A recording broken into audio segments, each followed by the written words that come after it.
মা নামে অভিহিত করে থাকেন। জয়রামবাটি গ্রামে সারদা দেবীর জন্ম। তার বিবাহপূর্ব নাম ছিল সারদামণি মুখোপাধ্যায়। মাত্র ৫ বছর বয়সে শ্রীরামকৃষ্ণের সাথে তার বিয়ে হয়।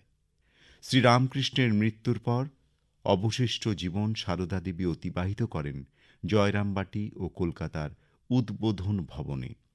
তার সমগ্র জীবন ছিল স্বামী, ভ্রাতা ও ভাতৃ পরিবারবর্গ এবং তার আধ্যাত্মিক সন্তানদের প্রতি সেবা ও আত্মত্যাগে উৎসর্গীকৃত। শ্রীরামকৃষ্ণের শিষ্যরা তাঁকে আপন জননীর আসনে বসাতেন। গুরুর প্রয়াণের পর উপদেশ ও উৎসাহ লাভের আশায় ছুটে আসতেন তার কাছে। সামান্য গ্রাম্য নারীর জীবন অতিবাহিত করলেও তিনি তার জীবৎকালে এবং পরবর্তীকালে ভক্তদের কাছে মহাশক্তির অবতার রূপে পূজিত হন। মা সারদা জন্মগ্রহণ করেন ১৮৫৩ সালের ২২শে ডিসেম্বর।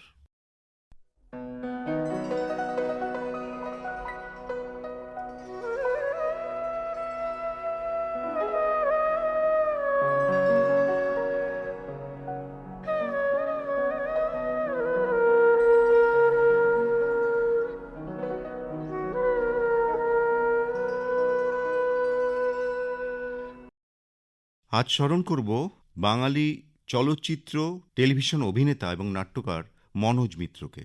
১৯৫৭ সালে কলকাতায় মঞ্চনাটকে অভিনয় শুরু করেন তিনি। ১৯৭৯ সালে তিনি চলচ্চিত্রে অভিনয় শুরু করেন। রবীন্দ্রভারতী বিশ্ববিদ্যালয়ে নাট্যকলা বিভাগের অধ্যক্ষ হিসেবে যোগ দেওয়ার আগে বিভিন্ন কলেজে দর্শন বিষয়েও শিক্ষকতা করেন। ১৯৫৯ সালে তিনি প্রথম নাটক লেখেন। ১৯৭২-এ চাকভাঙা মধু নাটকের মাধ্যমে তার উপস্থিতি প্রকাশ পায়। প্রচুর পুরস্কার ও সম্মানে সম্মানিত হয়েছেন তিনি। শ্রেষ্ঠ নাটকের জন্য সঙ্গীত নাটক একাডেমি পুরস্কারে পুরস্কৃত হন। এছাড়াও দীনবন্ধু পুরস্কার, এশিয়াটিক সোসাইটির স্বর্ণপদক প্রভৃতি সম্মানে সম্মানিত হন মনোজ মিত্র। নাট্যকার অভিনেতা মনোজ মিত্র জন্মগ্রহণ করেন ১৯৩৮ সালের ২২শে ডিসেম্বর।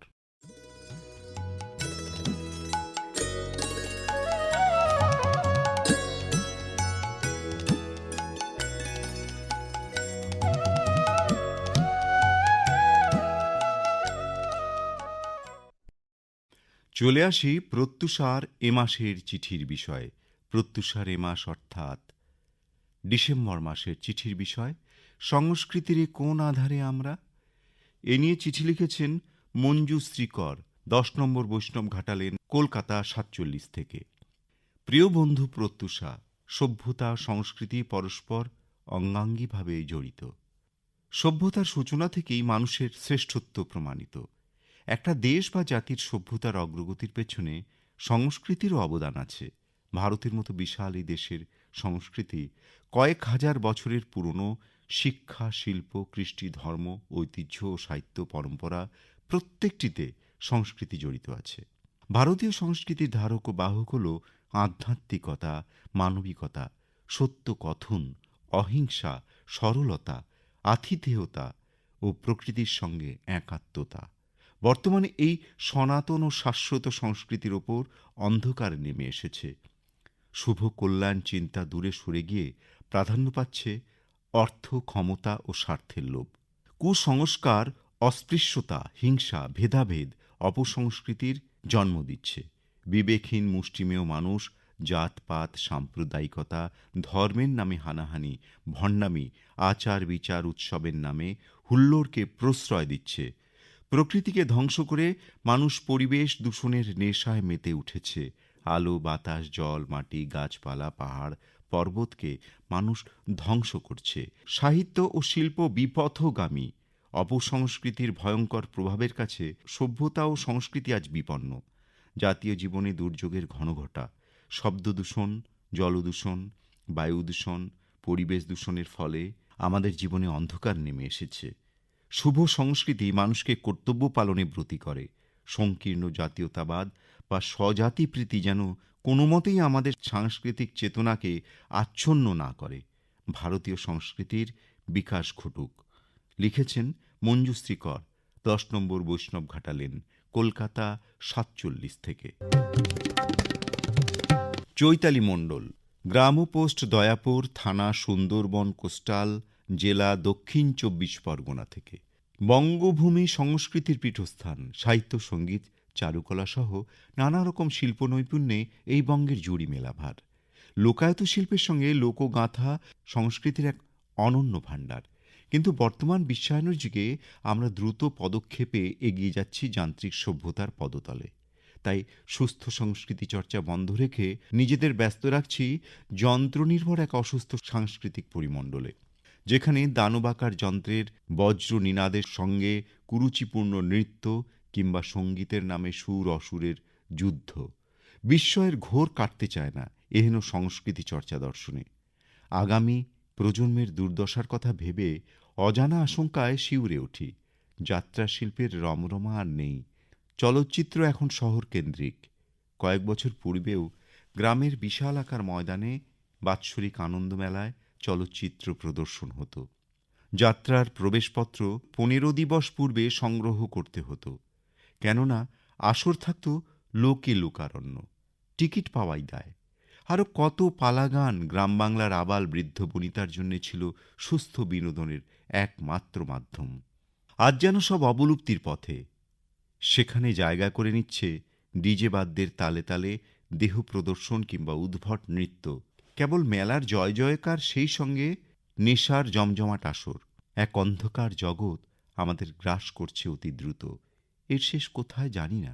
লিখেছেন চৈতালি মণ্ডল, গ্রাম পোস্ট দয়াপুর, থানা সুন্দরবন, কোস্টাল, জেলা দক্ষিণ ২৪ পরগনা থেকে।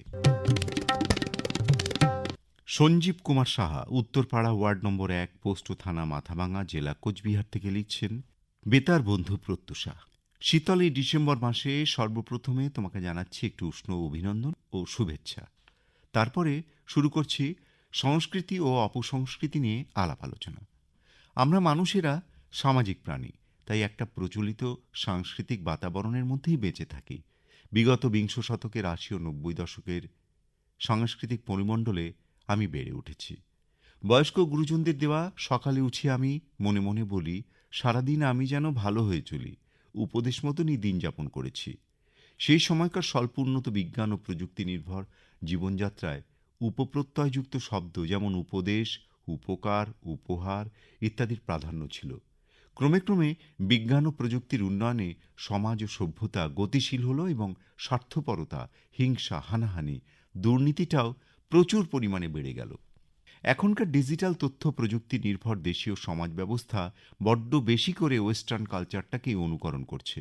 ফলস্বরূপ সমাজে অপপ্রত্যয়যুক্ত শব্দ যেমন অপরাধ, অপকার, অপমান, অপহরণ, অপসংস্কৃতি ইত্যাদির আধিক্য বেড়েছে। শব্দের কম্পাঙ্ক নির্দেশক ডেসিবেলের যাবতীয় হিসেবকে বুড়ো আঙুল দেখিয়ে ডিজে বা ডিস্কো জকির তাণ্ডবে সামাজিক জীবন এখন তুমুলভাবে আলোড়িত হচ্ছে। জন্মদিন, অন্নপ্রাশন, বিয়ে, বৌভাত, বনভোজন, প্রতিমা বিসর্জনের শোভাযাত্রা, মৃত ব্যক্তির শ্মশানী যাত্রা ইত্যাদি সব কিছুতেই ডিজের মাটি কাঁপানো তীব্র ঝঙ্কারে ৫ থেকে ৫৫ বছর বয়সীরা কোমর দোলাচ্ছে। এভাবেই অত্যাধুনিক সমাজ ও সভ্যতাটা জেনে বুঝে একেবারে রসাতলে তলিয়ে যাচ্ছে। হে ভগবান, যদি কোনো বিবেকবান মহামানবের অবতার রূপে শুভ আবির্ভাব ঘটত আর এই যাবতীয় অপসংস্কৃতির নিকষ কালো অন্ধকার থেকে আমাদের সমাজ ও সভ্যতাটাকে আলোর পথে ফেরাতে পারত। লিখেছেন Sanjeev Kumar Saha, Uttarpara, ward number ১, post ও থানা মাথাভাঙা, জেলা কোচবিহার থেকে। সঞ্চয়িতা সাহা, নিগমনগর, দিনহাটা, কোচবিহার থেকে লিখছেন, তোমার এ মাসের বিষয় যুগোপযোগী। সত্যি আমরা ও আমাদের সমাজ এবং ভবিষ্যৎ প্রজন্ম অপসংস্কৃতির দিকে ঝুঁকে পড়ছে। হারিয়ে যাচ্ছে সমাজের সুস্থ মানসিকতা। মানুষ আধুনিকতার আঙ্গিকে নিজেদের সঁপে দিয়ে সমাজকে কলুষিত করছে, যা ভবিষ্যৎ প্রজন্মকে বিভ্রান্ত করছে। আজকাল সমাজের গুরুজনদের সম্মান করা প্রায় হারিয়ে যেতে বসেছে। শিক্ষক, বাবা মা, ঠাকুরদা, ঠাকুরমা, সর্বস্তরের বয়োজ্যেষ্ঠদের কথা কেউ শুনতে চায় না, অসম্মান করে। কাউকে সঠিক কথা বললে বা পথ দেখালে নিজেদের বিপদে পড়তে হয়। এখন একদল মানুষ সোশ্যাল মিডিয়াতে বিভ্রান্তিকর পোস্ট আর ডিজে চালিয়ে উন্মুক্ত হয়ে নাচকে আধুনিক সমাজ বলে প্রতিপন্ন করতে চাইছে। সমাজের সুস্থ পরিস্থিতি ভারসাম্যহীন হয়ে পড়ছে। মোবাইলের প্রতি বাচ্চা ও বুড়োদের আকর্ষণ সুস্থ সংস্কৃতি আড়াল হয়ে যাচ্ছে। বাবা মায়ের প্রতি শ্রদ্ধা ভক্তি হারিয়ে গিয়ে মা বাবার ঠাঁই হচ্ছে বৃদ্ধাশ্রমে। মানুষের কাছে আইডল বলে কেউ থাকছে না। মননে চিন্তনে অপসংস্কৃতি বাসা বাঁধাচ্ছে। সমাজ অপসংস্কৃতির আঁধারে ধীরে ধীরে ডুবে যাচ্ছে। লিখেছেন সঞ্চয়িতা সাহা, নিগমনগর, দিনহাটা, কোচবিহার থেকে। ঘুমের ছায়াভূমির ভিতর কোনো এক সুদূর অতীতের শীতার্ত বন্ধুত্বের ঘ্রাণ। সেই অলীক সংগ্রহে হাত বুলিয়ে এক বিলুপ্ত পৃথিবীর ধুলো ঝেড়ে ফেলতে ফেলতে বড় হওয়ার আকাশে টুকরো টুকরো মেঘের মতো দেখতে পাই বন্ধুত্বের নানা রঙের দিনগুলো, যা মনের পর্দায় ভেসে ওঠে। একসঙ্গে সিনেমা দেখা, ক্লাসে কথা বলে শাস্তি পাওয়া, বন্ধু স্যারের বেতের মার খেলে খুব কষ্ট পাওয়া, সেই বহুমূল্য উঠোন মাঠ যেখানে খেলতে খেলতে কাঁদা মাখামাখি হলেও বেশ পরিষ্কার। বন্ধুত্ব তো একান্ত আপন, খুব মানবিক একটা সম্পর্ক। মনে পড়ে স্কুল কলেজের শেষ দিনের কথা। গোধূলি বেলায় বন্ধুকে ছেড়ে যাবার কষ্ট গলার কাছে কুণ্ডলি পাকাচ্ছিল। তখন বন্ধুর হাত ধরে অঙ্গীকার করা, আমরা কখনো আলাদা হব না। তারপর রাস্তা দিয়ে কত ধুলো উড়ল, মাঠ উঠোন পুকুর সব হারিয়ে গেল। কত হাইরাইজ মাথা তুলল, কত নতুন নতুন মানুষের মুখ ভিড় করল। পাল্লা দিয়ে চলল জীবনের দৌড়। ইলেকট্রিক তারের ওপর জমা জল যেমন বিন্দু বিন্দু মাটিতে ঝরে পড়ে, সেভাবেই বন্ধুত্বের চরম ভালোবাসাও ঘনত্ব হারায়। কিন্তু এই নিরন্তর জীবন দৌড়ের আগেই কিন্তু বন্ধুরা এসেছিল জীবনে, যেখানে ছিল না কোনো দ্বিধা, কোনো স্বার্থ। তাই বন্ধুত্বের ভিতটা হতো খুব মজবুত। মানসিকতায় বন্ধুর দোষ ত্রুটি নিজের কাঁধে নিতে প্রেরণা দেয়। বন্ধুত্বের সেন্সেক্সে ঊর্ধ্বগতি আছে, নিম্নগতি নেই। ইদানিং সোশ্যাল নেটওয়ার্কের মাধ্যমে অনেক পুরনো বন্ধুকে হয়তো খুঁজে পেলেন, যার সঙ্গে টিফিন ভাগ করে খেতেন। সে হয়তো ইউরোপের কোনো এক শহরে আছে। যোগাযোগ হলো, তবে কি বন্ধুত্ব বাঁচিয়ে রাখতে সোশ্যাল নেটওয়ার্কই ভরসা? বন্ধুদের সঙ্গে মুখোমুখি হয়ে চুটিয়ে আড্ডা মারার আরাম চ্যাটিংয়ের মাধ্যমেই কি মেলে? ঘন ঘন সেলফি তুলে পোস্ট করলে তাতে কটা লাইক পড়ল তাতেই বা কি এলো গেল বলুন তো? তাই বাস্তবে পা রেখে চলাই ভালো। ফাস্টফুডের জামানায় ফাস্ট জীবন থেকে দুদণ্ড হাঁপ ছেড়ে বাঁচতে একটু সময় বন্ধুর জন্য দিন না। বন্ধুত্বের ডায়েরি উল্টে সেই দিলদরিয়া দিনগুলো দেখুন। আপনি কতবার ফোন করেছেন, বন্ধু কতবার নেমন্তন্ন করেছে, এসবের মধ্যে আটকে না থেকে এই অনবদ্য সম্পর্কটি জীবনভর তাড়িয়ে তাড়িয়ে উপভোগ করলে প্রাণের আরাম। এক পা বাড়িয়ে দেখুন না, বন্ধু ছুটে এসে বুকে জড়িয়ে ধরবেনই। সোশ্যাল নেটওয়ার্ক হচ্ছে কেজো, কিন্তু বন্ধুত্ব তো কাজ নয়, অন্তরের আরাম। এই আরাম পেতে দৈনন্দিন জীবন থেকে কিছুটা সময় চায়ের মৌতাতের সঙ্গে শুধু বন্ধুর জন্য কি দেওয়া যায় না? চলুন আমোদে বাঙালির মেজাজি আড্ডায় টইটুম্বুর হিরণ্যগর্ভ সেই অতীতে। নতুন ইংরেজি বছরের শুরু থেকে অবশ্যই বন্ধু প্রত্যুষার সঙ্গে বন্ধুত্ব অটুট রেখে লিখুন জানুয়ারি 2025-এর বিষয় বন্ধুত্ব। চিরন্তন সম্পর্কের নানা কথা ঝরে পড়ুক আপনার লেখনী থেকে। জানুয়ারি মাসের চিঠির বিষয় বন্ধুত্ব। ঠিকানা তো জানাই আছে আপনাদের, তবু আরও একবার বলে দিই, air.protyusha@gmail.com। এছাড়াও সাধারণ ডাকযোগেও আপনি আপনার পত্র পাঠাতে পারেন।